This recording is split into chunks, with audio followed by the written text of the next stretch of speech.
Está começando mais um episódio do podcast Negócios do Agro e antes da gente começar, eu quero fazer um agradecimento especial para o nosso parceiro desse episódio, a AgroTravel, agência de viagens oficial do agronegócio. E o meu convidado de hoje, ele é leiloeiro público oficial nos estados de São Paulo e Mato Grosso. Ele é especialista em leilões judiciais e extrajudiciais de imóveis e do agro. Ele acumula mais de 20 anos de experiência nesse setor. E eu vou conversar com o Sami Reicher. Bem-vindo, Sami. Tudo bem? Prazer estar aqui conversando com vocês, poder dividir um pouquinho aí do meu conhecimento e não só aprender, como poder falar também. É sempre um prazer. Boa. Ô, Sami, para a gente começar, eu queria que você contasse um pouco aí da sua trajetória profissional, como é que você entrou aí no mundo dos leilões e também como é que você chegou aí no agro. Tá. Essa história começou quando eu tinha 18 anos, né? Hoje eu tenho 43 e começou porque eu comecei fazendo arrematações judiciais na época onde era uma época muito difícil, né? A gente não tinha ainda o CPC e minha mãe era advogada imobiliária, tinha alguns clientes que tinha essa questão do leilão, mas era um leilão totalmente diferente. A gente ia na porta do fórum ali, não tinha tecnologia, não tinha muita base legal, né? O judiciário via a gente como um oportunista, né? E hoje, com o novo CPC, vê como interessado de boa fé, que tem interesse em sanar o processo, né? Então, eu comecei, vamos falar, praticamente 25 anos atrás, atuei muito nessa área de arrematação, né? Antes de ser nomeado, há 11 anos atrás, mais ou menos, eu fui nomeado leiloeiro pelo governo do estado de São Paulo, e sempre atuando de maneira bem transparente, correta. E aí depois, há uns 2 anos atrás, mais ou menos, eu fui nomeado pelo governo do estado do Mato Grosso, né? E foi uma época que eu sempre trabalhei muito com execução de banco, né? Execução financeira. Então o banco faz o empréstimo, dá o imóvel como garantia real em uma alienação fiduciária ou num processo judicial, né? De numa hipoteca. E aí a gente sentia que hoje, né, a plataforma que a gente usa, ela tem um alcance que é o Brasil todo, né?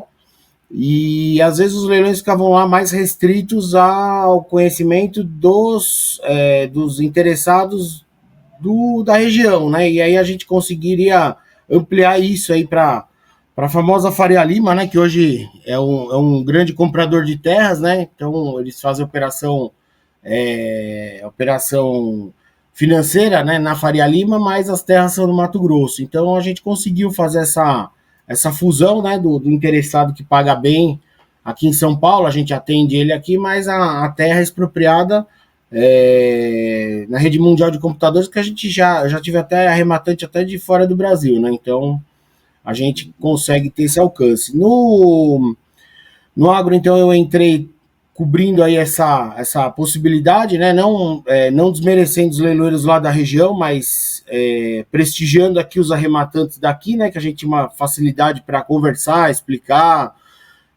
Por exemplo, quando vai um imóvel no Mato Grosso a leilão, 90% das reuniões que a gente tem é na Faria Lima, Vila Olímpia, né? Então a gente tinha essa facilidade e tem funcionado bem. Hoje eu tenho vendido aqui, inclusive, a gente começou no judicial, né? Partiu para o extrajudicial de alienação fiduciária e hoje a gente tem tanto sucesso aí na venda que hoje fazendeiros, proprietários de terra, usinas, grandes imóveis, eles querem vender, em vez às vezes dele colocar numa imobiliária que vai restringir ali o público dele, ele entende que o leilão é uma forma dele ele abrir esse pensamento, né, e conseguir atacar muito mais frentes de interessados, né, pelo leilão. Então hoje a gente tem aí pelo menos uns 40% dos imóveis que vêm a leilão que são de proprietários que não cansaram de deixar com aquela determinada imobiliária que tem, sei lá, 20 clientes, ele coloca na minha plataforma que eu tenho 2.000 clientes do agro, entendeu? Um exemplo, né? Então ele acaba tendo uma chance muito maior de vender, até por mais, né, do que ele queria. E mais para frente eu vou explicar, né, como funciona essa matemática. Mas é isso, a história de eu ter entrado nos leilões foi a partir aí de uns 25 anos atrás. Depois mudou o Código de Processo Civil, né, em 2015, que ajudou muito, muito, muito. Nesse mesmo momento já estava funcionando muito bem o leilão online. Então, assim, eu vejo que depois de 2015 deu um pulo muito grande na intermediação de fazendas, áreas, imóveis, né?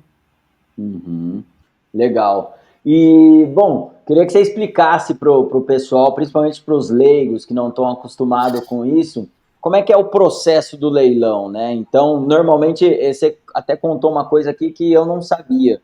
Para mim, o leilão ele estava mais envolvido a questões de recuperação judicial enfim, questões ali em que o imóvel estava com algum problema, alguma dívida e entrava em leilão, mas você apresentou esse outro lado também de usar o leilão como uma ferramenta de vendas também. Então eu queria que você contasse um pouquinho do passo a passo, como é que funciona esse processo do leilão, desde de começar ali, como é que começa, como é que o imóvel chega, por que ele chega e como é que é o processo que vocês fazem lá nos leilões. O leilão hoje é um dos sistemas mais antigos de venda, né? Ele veio ali na Idade Média, né? Muitos anos atrás, quando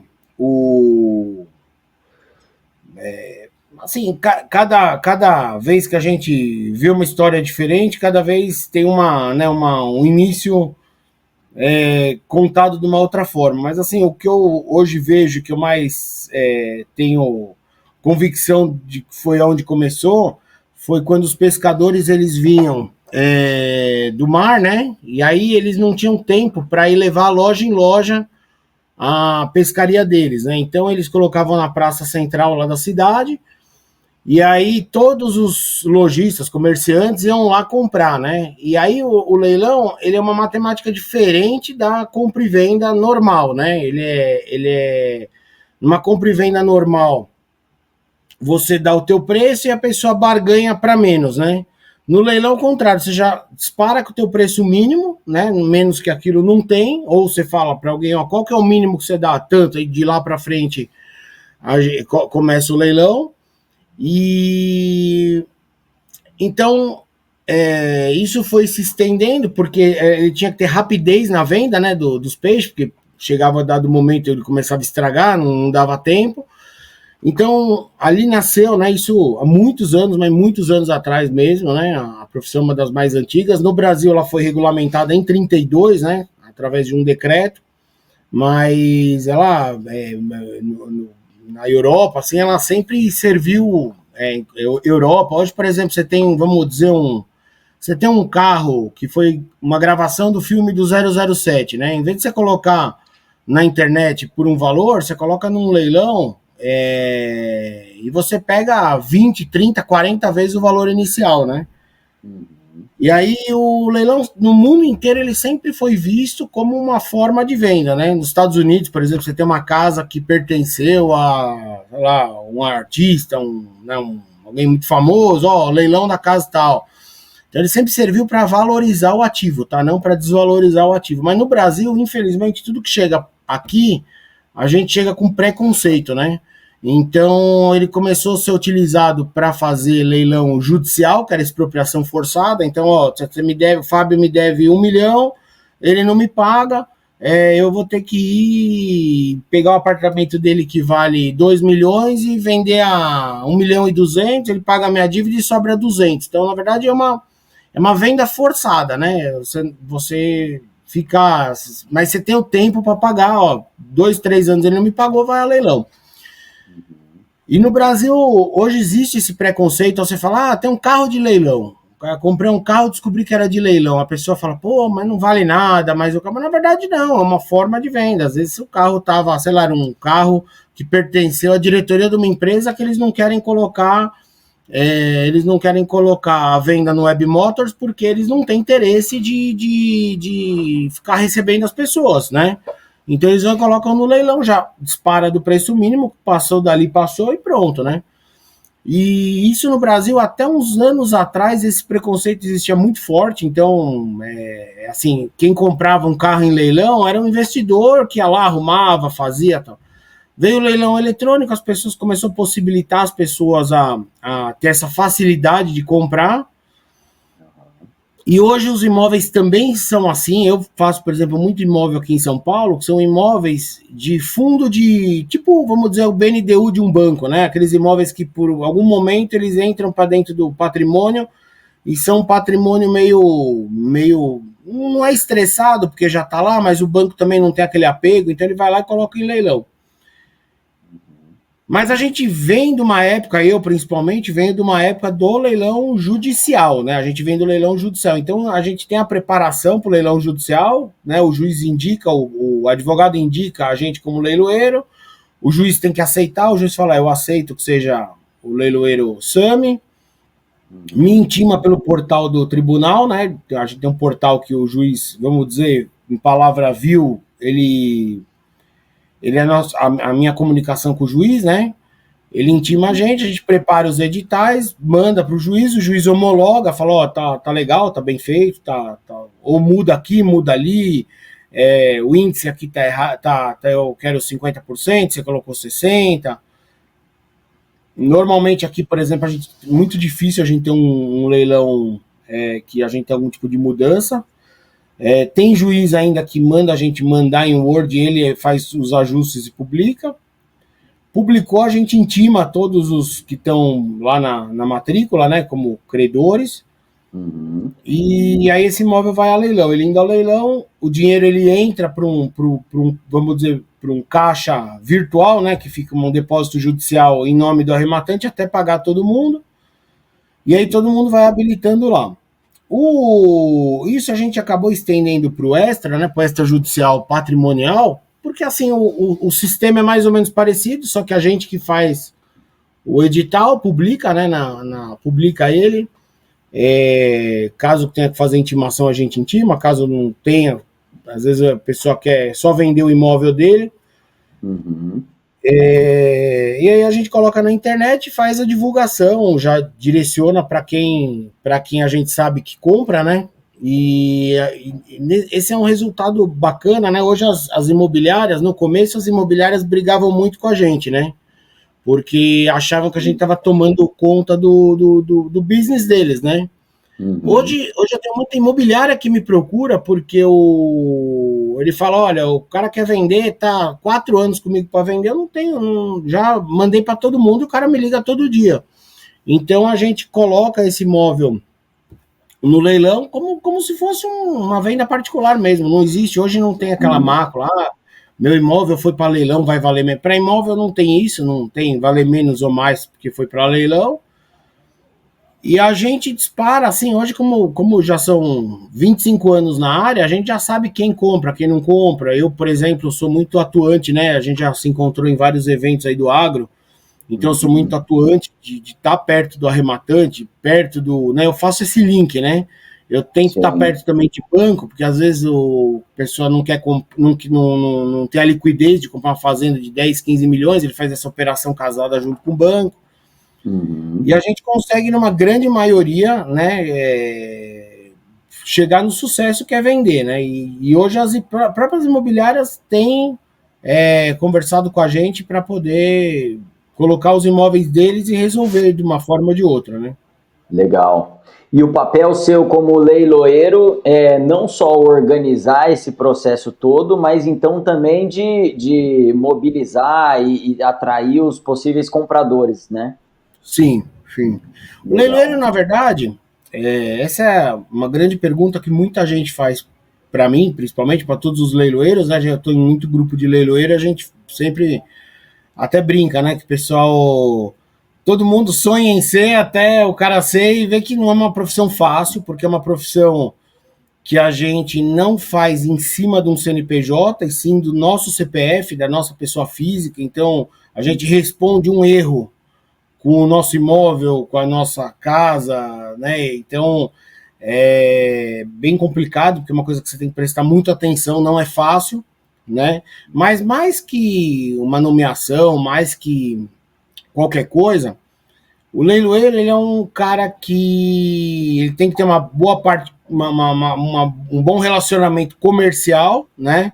Você tem leiloeiro hoje, da mesma, assim, eu de verdade, eu vejo como uma imobiliária, né? Então você tem aquela imobiliária que o cara não investe em tecnologia, ele tem um sitezinho ali pequenininho, não faz anúncio, pega meia dúzia de imóvel o ano todo, vende um ali por ano, sozinho e, né, tá. E às vezes você pega uma imobiliária que tem uma cabeça aberta, então o cara tem um cara que vai ser o da tecnologia, o cara que vai ter a participação com bancos.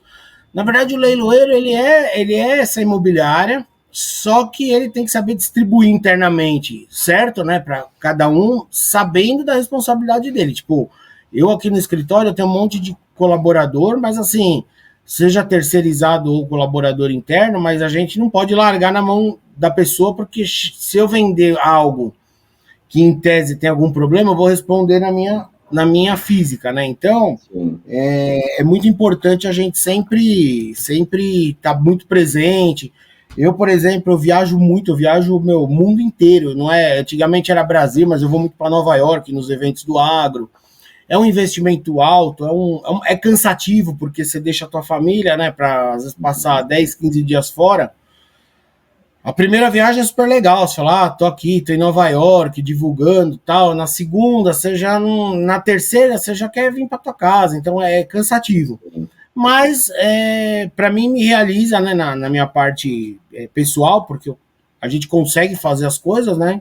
Então é muito bacana, assim, é uma atuação. Hoje a gente tenta trazer muita gente que às vezes da imobiliária, né? Imobiliária, a gente tenta sempre trazer eles para junto da gente no sentido de eles têm o cliente, tem todo já o due diligence, né?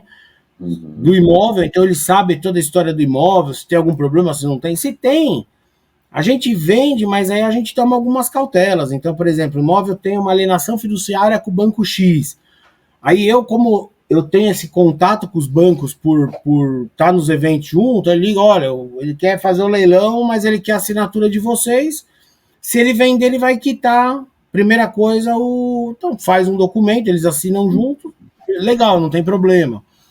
Que às vezes até uma solução, porque às vezes o cara tá com a fazenda penhorada por um valor, e ele fala, pô, mas vale mais. Aí, em vez de ele discutir o quanto vale e o quanto não vale, é muito mais fácil ele entrar hoje, hoje, por exemplo, até pela minha família, né? A minha mãe, ela é advogada há 45 anos ou mais, né?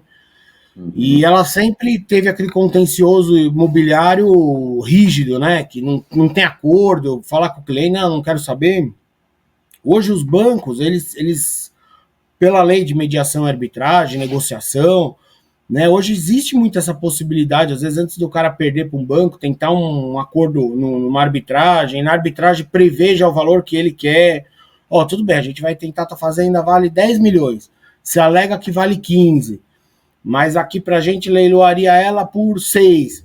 Então a gente te dá 6 meses para você tentar vender ela no mínimo por 10, né? Por 10, por 15, você paga a tua dívida com a gente, que é 5, 6, e o resto é teu. Então, às vezes o futuro executado, ele é um cara que ele é aliado na venda. Ele não, pô, vamos falar com o Ciclano, Beltrano.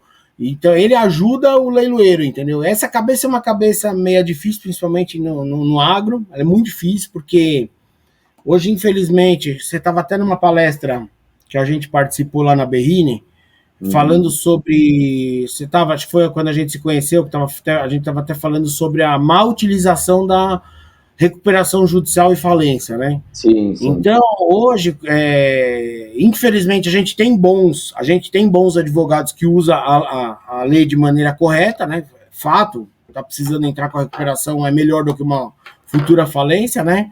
Mas hoje, infelizmente, também a gente tem também uma parte que são patrocinadas aí por fundos imobiliários que têm interesse em comprar o ativo, o crédito podre barato, e eles fazem de tudo, eles vendem uma cortina de. Eles vendem jogam uma cortina de fumaça, que é a recuperação judicial e falência, para anular o leilão, né? E, na verdade, ao meu ver, né, a minha humilde impressão, até porque eu também sou bacharel em Direito, fiz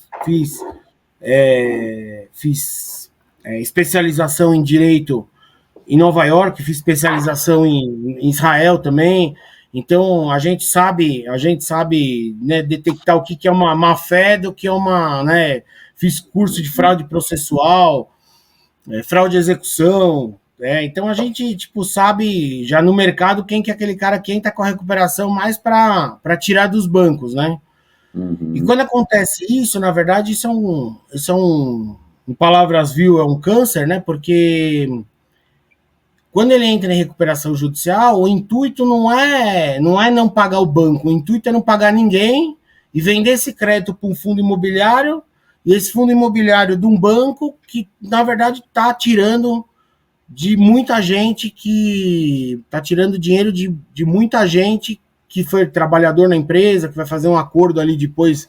Então a empresa deve para o cara 100 mil, o cara trabalhou a vida toda lá, aí eu vou falar, eu te dou um deságio para você receber 10, né? Então, eu acho que realmente apesar dos leiloeiros se venderem muito para essa, grande parte, para recuperação judicial, eu não me vendo para recuperação de má índole, né? Eu faço recuperação, mas de juízes indicação de juiz ou advogado que faz de maneira correta, não para esses que querem fazer o leilão casado, né? Para tirar né, dos bancos e da mão dos credores, né?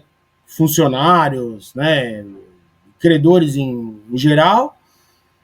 Mas infelizmente, hoje assim, é uma coisa que eu brigo muito, muito, né? Eu sei que hoje tem, por exemplo, tem hoje deputados, tem legisladores aí que são contra, já está começando uma movimentação, porque toma cuidado quando eu falo, né? Porque isso é um sistema que ele aparelha muitas entidades, né? Então, mas é um aparelhamento em prol de prejudicar terceiras pessoas de boa índole, né? E beneficiar fundos imobiliários que querem simplesmente ganhar dinheiro nas costas dos prejudicados, né? Então, esse é o meu...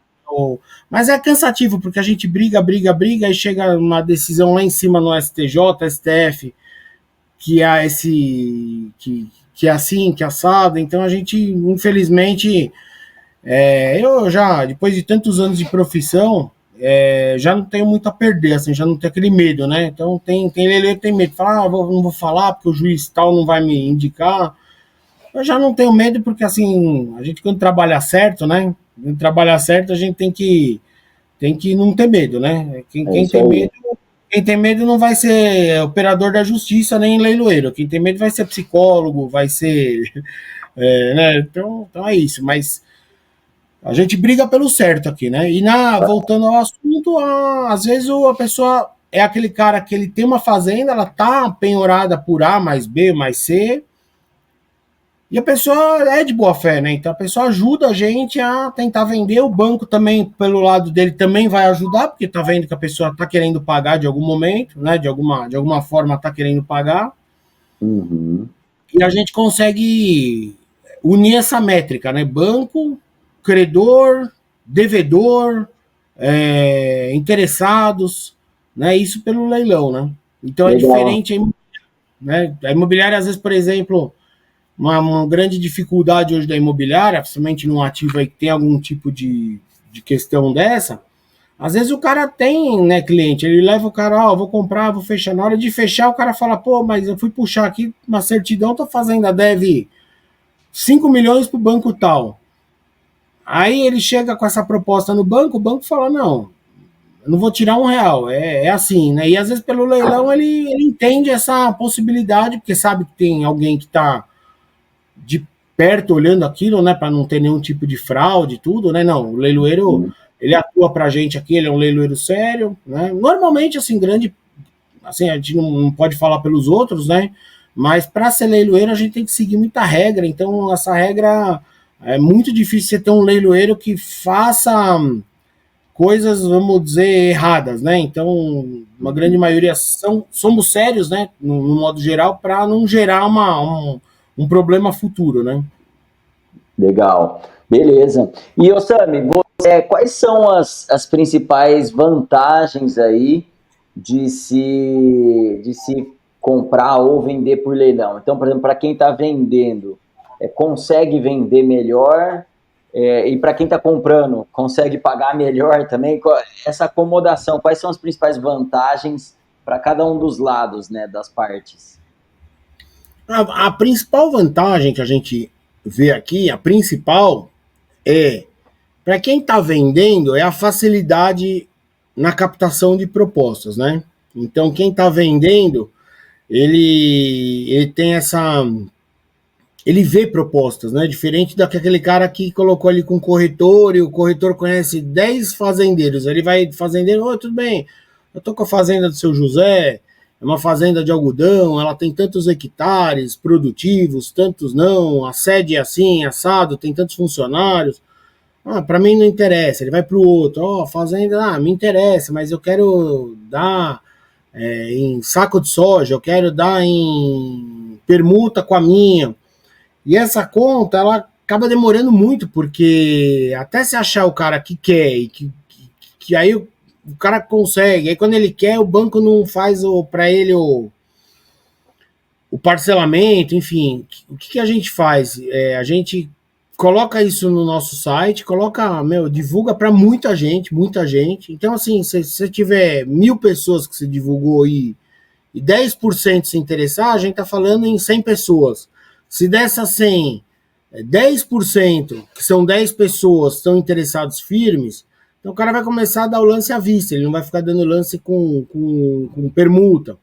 Uhum. Se desses 10, 5 precisassem socorrer de financiamento, a gente já consegue com o banco uma possibilidade. Então a gente tira, como se fosse que a gente está tirando um imóvel que está num bazar de final de ano de uma igreja, e a gente está levando para a vitrine principal de um shopping mais top de São Paulo, o shopping Iguatemi, e o cara está levando todo mundo que vai passar ali na frente vai saber do imóvel.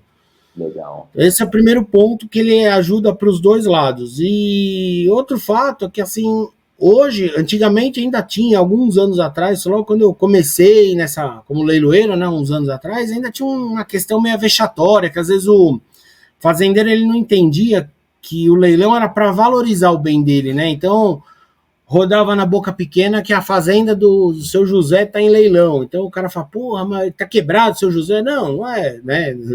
Então, não, hoje no leilão não, um sistema de venda, ele está tentando vender pelo melhor possível, né? Então, é um sistema de vanguarda, de tecnologia, que a gente consegue captar mais lance. Então, não é vergonhoso, até porque hoje, por lei de dados, a gente consegue omitir também o nome de quem não muda muito, né?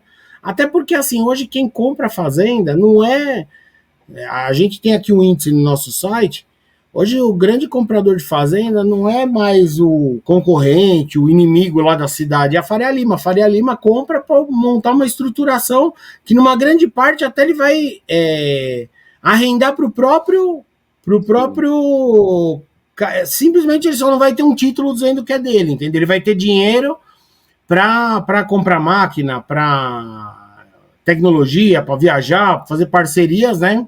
Uhum. Só que ali no documento não é dele, né? Então, eu acho que é uma forma super bacana assim de você movimentar teu negócio, em vez de perder pegar empréstimo em banco, faz um acordo. Você pode fazer também que depois ele te dá preferência na compra.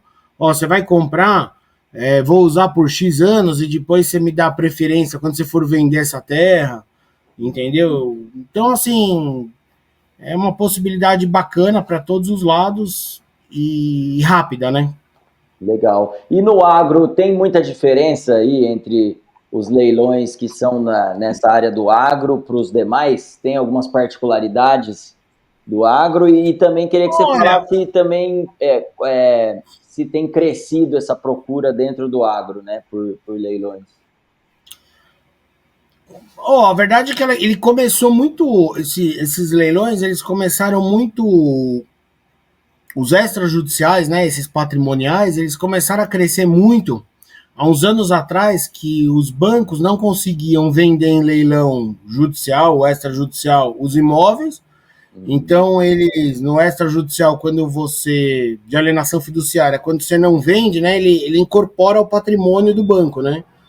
Só que para o banco, ele não tinha aquele interesse de, primeiro, ir lá para a cidade falar com as imobiliárias, e dois, tentar o cara uma proposta, e o banco mesmo refinanciava para um terceiro. Então ele começou a colocar em leilão não só as fazendas, mas tudo, todos os imóveis. Né? Começou a colocar casa, apartamento, sítio, tudo que é imóvel, né? E aí os leiloeiros começaram a movimentar esse mercado e eles falaram, pô, para que eu preciso ir? Mandar um funcionário meu para 10 imobiliárias, eu posso colocar num leiloeiro que vai divulgar lá para 1.000, 2.000 pessoas, né? Uhum. E eles já tinham um valor mínimo, porque para o banco eles não estão muito preocupados com o valor que vai entrar, mas sim o valor que fecha a conta financeira deles. Então, às vezes, por exemplo, uma fazenda que vale 1 milhão, se eles começassem em 500 e terminassem em 600, está ótimo, para eles não tem problema. Uhum. E aí começou a crescer muito esse mercado, né? Eu comecei mesmo, como eu sou aqui de São Paulo, a vida inteira trabalhei, sou de São Paulo, mas trabalhei já em banco, né? Antes eu venho de uma área do direito, mas uma área bancária, né? Uhum. Então a gente começou aqui em São Paulo muito forte com construtoras, com bancos, né? Vendendo o ativo deles. E aí, nisso começou, dentre esses ativos, começou a entrar muito imóvel do agro, né? E aí a gente começou, eu fiz, bem no começo, há uns anos atrás, eu fiz 2, 3, surtiu o efeito, o banco ficou super feliz, falou, caramba, né? Então... E aí, nesse mesmo momento, eu acabei indo tirar o meu registro lá, mais por uma questão judicial, porque no leilão extra não tem problema, né? Posso leiloar onde eu quiser, posso fazer, eu sou do Mato Grosso, mas assim... Se um fazendeiro do Mato Grosso do Sul, do Santa Catarina, do Acre, de onde for ele vir me procurar, a gente pode fazer o extrajudicial em qualquer lugar, né? Mas para os judiciais, existia uma sistemática, né? Até antes do Covid, de auxiliar da justiça lá, e a gente acabei tirando meu registro lá. Mas hoje, assim, a gente vende, meu, Brasil todo. Só o que é realmente execução mesmo que a gente tem que tomar um cuidado, mais por algumas questões do CNJ, né? Uhum. Entendi. E, assim, que conselhos que você daria para quem deseja investir em imóveis rurais aí, através de leilões? Olha, primeiro, eu acho que assim, o leilão, tanto historicamente, assim, quanto na prática, né? A gente nunca vê ninguém perder dinheiro, né? O que eu sempre aconselho é você ter um bom jurídico, né, um bom advogado que vai analisar todas as questões. Então, por exemplo, vou dar um exemplo que aconteceu há pouco tempo atrás, é bem recente, né? A gente vendeu uma área que ela é de uma área verde, né? Ela foi considerada área verde. E aí a gente fez o leilão, colocou mais de 5, 6 vezes dentro do leilão, que era uma área verde, que foi decretado área verde pelo Ministério Público, que a área tinha um tamanho, mas ela foi reduzido o tamanho.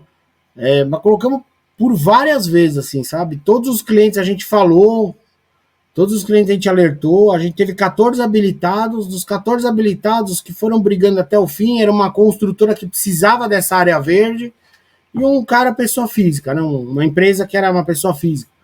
Uhum. E fez sem advogado, né? O da construtora eu sabia que eu estava falando com um advogado porque eles me mandavam um e-mail. E aí ele comprou, depois que ele comprou, transferiu pro nome dele, tudo, aí ele ligou e falou, bom, mas fui ver a matrícula aqui, área verde. Falei, mas você assinou, você viu, você inclusive assinou o auto de arrematação dizendo que era uma área verde, por não saber, né? Por talvez desconhecimento. Só que o leilão é irretratável e irrevogável, né? A gente não gosta que o cliente faz alguma coisa e depois se sente lesado, né? Mas não foi lesado, ele foi avisado, foi, né? Então esse é o grande problema que a gente tem hoje é a falta do conhecimento que o advogado tem. Então eu prestigio muito os advogados e advogadas, né? Se você não entende, você tem que perguntar para quem entende. Ah, mas ele vai me cobrar. Tudo bem, mas você está comprando com segurança, né? Então esse é o primeiro ponto. Segundo ponto é estudar bem, né? Principalmente imóvel residencial em São Paulo, não tem muito o que estudar, porque você tem uma base legal. Então, você tem um prédio, por exemplo, você entra no Zap, o cara quer no leilão 200 mil. Você entra no Zap, você vê que tem 30 unidades. Então, tem uma por 300, 350, 400, a de 400, tem de 500 reformada, tem de 300 em estado ruim. Então, você consegue ter uma base legal. Terra é um negócio muito complicado, porque terra hoje você tem vários tipos de solo, você tem vários tipos de plantio, você tem vários tipos de APP, né, de PP, lá de área verde, de área que como fala, para emissão De carbono, né, de carbono, de crédito. Então, hoje assim mudou muito, né? Você tem vários tipos de siglas, né, de coisas. Então, você realmente tem que pegar alguém que entenda, porque o leiloeiro, na verdade, assim, a gente entende, sabe o que é, mas porque a gente estuda em cima de um laudo, né? Então, se o laudo está dizendo, a gente vai dizer que é isso. Né? Então, pela prática, a gente já sabe o que é. Então, tem, por exemplo, fazenda de pasto, que não vale nada, mas que hoje tem fundos que compram para tratar ela e deixar ela, né, numa fazenda de produção. Então, e valorizar ela. Mas, no modo geral, o leilão, ele é muito difícil assim a pessoa fazer algo que vai perder dinheiro, né? O que eu digo assim, é que às vezes o cara empata, né? Pô, coloquei 1 milhão nisso e agora eu vou ter que revender por 1 milhão, vai. Aí eu particularmente aqui em anos e anos, é muito difícil você ver uma pessoa que lê um edital, que vai se socorrer aí. Tem cara que ele, no começo eu achava, até falava para o pessoal aqui do time aqui, cara chato, né, meu, fica perguntando. Mas hoje eu acho que esse cara é o cara certo, né? Ele, quando ele não entende, ele pergunta, ele tem que perguntar, entendeu? Então ele pergunta pro leiloeiro. Se o leiloeiro falou, olha, eu não posso responder, porque isso não está na minha alçada. Então vai, procura um advogado. Ele procura um advogado. O advogado falando, também não está na minha alçada, procura um perito. E aí, quando ele faz o negócio, ele faz com toda a segurança, então ele tá certo. Hoje eu prestigio esse cara que é o cara que indaga, né? Que é melhor do que o cara que não indaga depois que faz o leilão, como esse caso aí, o cara falou, pô, vocês me enganaram, eu vou entrar na justiça. Ele pode entrar, ele não vai ganhar, porque assim, ninguém, hoje num leilão, o leilão lança irretratável e irrevogável. A gente avisa, tá no edital, que você tem que ler o edital, que você tem que tirar as certidões que você acha que tem que tirar pessoalmente, você tem que ver a área, você tem que ir na prefeitura. Então, assim, se o cara não faz, né, o arrematante não faz, não tem o que fazer, até porque ele atrapalha um que fez esse estudo, né? Então, por exemplo, nesse caso aí que eu falei agora, ele atrapalhou um cara que estava estudado e que queria, entendeu? Que o cara queria para a área verde, ele queria para poder para compensar ambiental, poder construir mais um imóvel aqui em São Paulo. Então, ele atrapalhou alguém. Se ele atrapalhou alguém, ele pode ser até penalizado em artigo de fraude a leilão, de afastar licitante, de turbar leilão. Então, a dica que a gente dá é estuda bem o ativo. Né? Seja chato, né? O que eu falo, é melhor ser. Eu sempre falo isso desde quando eu comecei a entrar na profissão. É melhor a gente ficar amarelo no começo de uma negociação do que ficar vermelho no final. Né? Exato. Perfeito, muito bom. E, Sami, para quem quer encontrar você, saber mais, se quer deixar aí seus contatos? Eu tenho o meu site, né, que é o www.reicherleilões.com.br, depois se você puder marcar em marcar embaixo, né, que é o meu site. Eu atuo também em algumas outras plataformas também, então dependendo do cliente, às vezes ele quer que atue numa plataforma A, B ou C, então a gente sempre vai comunicando pelo nosso Instagram, tem o Reicher Leilões, né, que é o meu Instagram pessoal, tem o meu, é o principal lá do site, né, eu tenho também o meu pessoal, que tem bastante gente hoje, que é o Sami Reicher Leiloeiro, tem meu LinkedIn também, que é Sami Reicher. E é fácil de me achar, eu sou bem acessível, eu falo com todo mundo que vai lá no site falar quer falar comigo, eu retorno, eu sou bem presente, bem atuante, né? Uhum. E é isso, e também tô sempre nos eventos, sempre que eu posso, eu tô viajando aí, acabo conhecendo muita gente aí, então é sempre bacana. Maravilha. Sami, chegamos aqui ao final do nosso bate-papo. Queria te agradecer pela sua participação, por compartilhar aí suas experiências, seus conhecimentos. Foi muito bom. Obrigado. Obrigado vocês aí pela oportunidade e sempre que precisar, tô aqui, tô sempre à disposição. Maravilha. E agradecemos também a vocês, nossos ouvintes, por nos acompanhar. A gente vai deixar na descrição do episódio as informações da AgroTravel, viagens técnicas, do SAMI, da Reicher Leilões também, para quem quiser saber mais e poder entrar em contato. Não esqueçam de seguir nosso podcast no Instagram, no LinkedIn, YouTube e no Spotify. E se você gostou, compartilha com os amigos para a gente continuar crescendo e ajudando a inspirar o agronegócio brasileiro. Até a próxima!